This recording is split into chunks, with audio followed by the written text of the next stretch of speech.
एक जंगल में रानी टोनी चिड़िया रहा करती थी। रानी टोनी चिड़िया अब बूढ़ी हो गई थी। वो अक्सर सोचा करती थी कि उसके बाद कौन राजा बनेगा। एक दिन वो अपने चारों बेटों और बेटी को बुलाती है। बच्चों, मैं अपने मरने से पहले अपने राज्य की डोर किसी के हाथ में देना चाहती हूँ, लेकिन दुविधा ये है कि मैं अपना राजा या रानी किसको बनाऊं। लेकिन मैंने ये सोचा है कि जो सबसे अक्लमंद होगा वो ही अगला राजा या रानी बनेगा। लेकिन ये कैसे पता चलेगा माँ कि हम में से ज्यादा अक्लमंद कौन है? इसका भी हल है मेरे पास। तुम सब जंगल का दौरा करके सब पक्षियों से मिलकर उनके दुख सुख का पता लगाओ, और तो और उनकी सुविधा के लिए उनके उपाय भी दो। जो बच्चा सबसे अच्छा सुझाव देगा वो ही राजगद्दी का वारिस होगा। मगर मुझे ये मंजूर नहीं है माँ।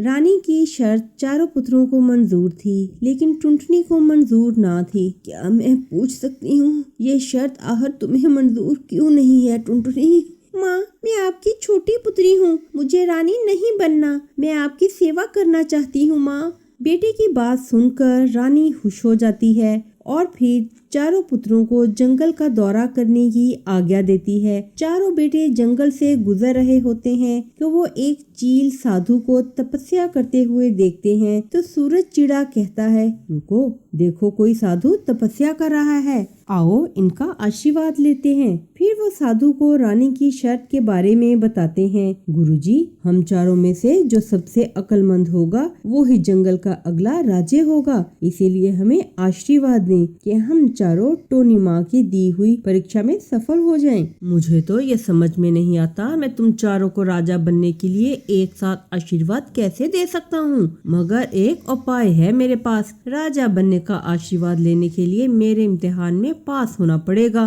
क्या तुम सब तैयार हो? तुम चारों को अलग अलग दिशाओं में जाना होगा और जो भी देखो उसका मतलब मुझे समझाना होगा, और यदि तुम मुझे ये ना समझा पाए तो मैं तुमको पत्थर का बना दूंगा।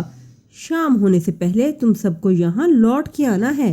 राजा बनने के लालच में वो चारों भाई मुख्तलिफ दिशाओं में चले जाते हैं। तभी एक राजकुमार चिड़ा एक विचित्र जंगल में पहुंच जाता है, जहाँ पेड़ पे सब्जियां लगी होती हैं और सब्जियों की रक्षा जादुई डंडे कर रहे होते हैं। उसे देखकर राजकुमार चिड़ा हैरान रह जाता है। अरे ये क्या, पेड़ पर सब्जियां और उनकी निगरानी कर रहे हैं डंडे। इस बात को सोचते हुए राजकुमार चिड़ा आगे बढ़ जाता है।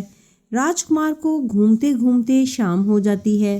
साधु बाबा ने कहा था मुझे शाम तक लौट के आना है, मुझे अब वापस चलना चाहिए। ये सोचकर राजकुमार चिड़ा वापस लौट आता है। चलते चलते राजकुमार फिर उसी विचित्र जंगल में पहुंच जाता है। फिर पेड़ पर सब्जियां उगी हुई थीं और उनकी रक्षा करने वाले डंडे उन्हीं सब्जियों को काट रहे थे। मुझे कुछ समझ नहीं आ रहा, ये सोचते हुए वो साधु बाबा के पास पहुंच जाता है। तो बताओ राजकुमार, तुमने जंगल में क्या देखा और जो देखा उसका मतलब क्या है? साधु बाबा, मैंने जंगल में जाते हुए देखा एक पेड़ पर सब्जियां लगी हुई थीं और उनकी रक्षा डंडे कर रहे थे, और वापसी पर वही डंडे उन सब्जियों को काट रहे थे। हाँ, तो बताओ फिर इसका मतलब क्या है? क्या समझ आया तुम्हें?